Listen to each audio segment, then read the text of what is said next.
Welcome back. I'm Wes Wood, the Income Guy. Thanks again for being here today. And today we're breaking down the financial formula TR equals I plus G, which means total return is the sum of growth and income. Now, we talked about what it means to invest for the G and why it makes sense to switch to the I within 10 or so years of retirement. Now, let's cover some more details on about what making that switch really means to you. Again, remember that the growth part of your total return is measured by capital appreciation, whereas the income part is generated through interest and dividends. But you may be asking, is it really possible to generate enough interest and dividends to meet my retirement income needs and goals? Well, with an actively managed strategy geared towards those goals, the answer is yes. And here's an example why. Let's say you have close to $1 million saved and you want to retire in 5 years. Your plan is to keep investing for growth until you retire in hopes of getting an 8% return through capital appreciation. Now, what word in that last sentence is the red flag? That's right, you guessed it. It's hope. Your strategy hinges on hope, the big unknown. You might get your 8% growth, or you might get a lot less. Or even worse, another major market correction could hit. And what then? Would you have to postpone your retirement? The point is that thinking in that plan is backwards. Once again, your lump sum shouldn't determine how and when you retire.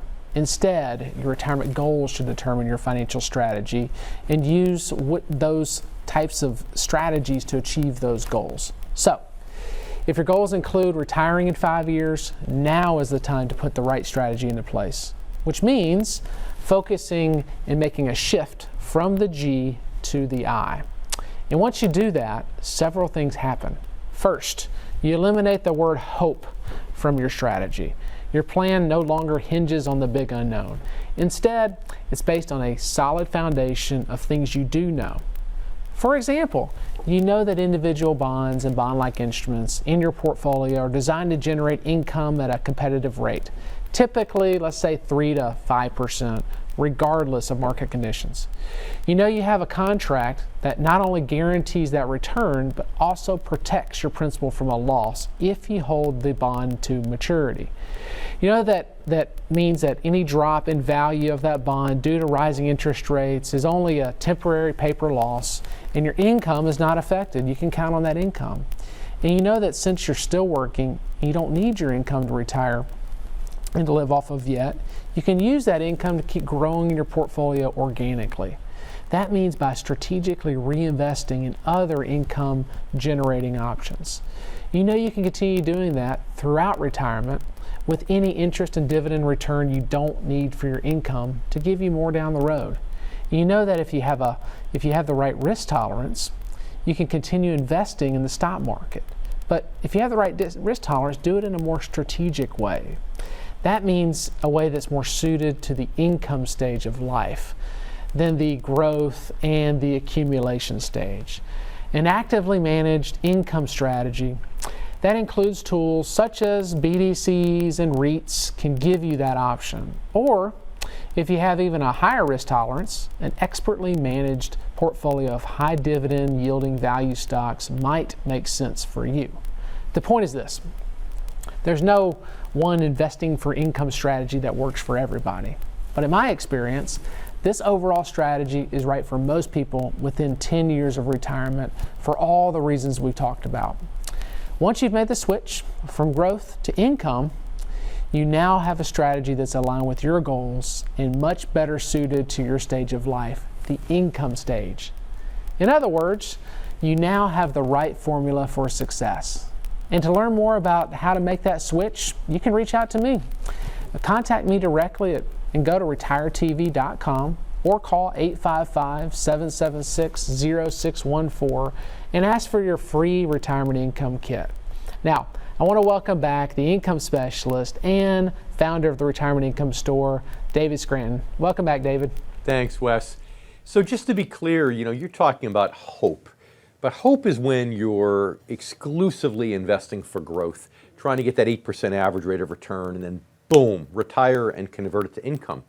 But if you're getting enough dividends from your stock strategies today, then that removes the hope, because even if it goes down, at least you've got your income needs covered. Am I correct? Yeah, that's exactly right, Dave. The stocks in that high dividend income value-based portfolio could, of course, go up in value, but that's a little bit of hope, but they could go down. But one thing that we know for certain is that an income-based strategy, even using those high dividend value stocks, we know that the income is remaining the same. And what we can do is actually look at the income that portfolio is generating, and then we know how much income that we can count on when we do retire. So a lot of people think that, hey, if I make that shift from growth to income, I'm going to give up returns, and that's just not the case. And I know you said at the beginning of the show that the stock market doesn't always go up, but we do know that over the long run, the stock market does go up. But do you mind sharing how long is the long run when you say that the stock market does well long term? Yeah, it's long term for sure. If you look at the history of the stock market, it's normally between 30 to 40 years, 35 years or so for the stock market to really perhaps outperform the other asset classes. And that's a long time. I mean, when most people retire, they're lucky to see 35 years in retirement. And what happens a lot of times is the market does go up for years, but then also gets stuck for many years. And sometimes it gets stuck, meaning it stays sideways for sometimes as many as 20 years if you look at the history of the stock market. So I'm 55, as you know, so that means for money that I want to spend at age 90, I can pretty safely say the stock market's going to do better than everything else. But if I want to use that money before 90, I've got to be careful, is what I'm hearing you say, right?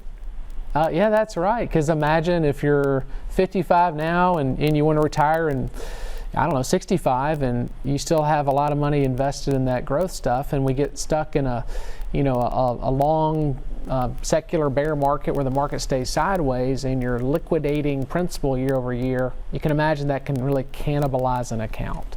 But hey, Dave, thanks for joining us on today's show. I'm Wes Wood, the Income Guy. Thank you for watching. And of course, if you have any questions about anything that I've covered or Dave covered on today's show, please reach out to me at retiretv.com or by calling 855-776-0614.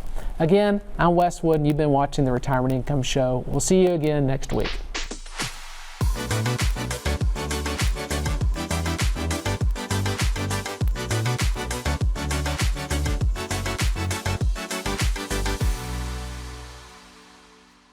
Hi, I'm Wes Wood, founder of Wood Financial Group. Did you know that one simple mistake can derail your retirement plan? Could you be making that mistake right now? By not making the shift from growth-based to income-based investing, you could be setting up your retirement plan to fail. If you're at or near retirement age, time is not on your side. One market correction could wipe out your life savings. Make the switch today so you can preserve your assets and generate retirement income you can count on. Visit retiretv.com to download your free retirement income kit from Wood Financial Group.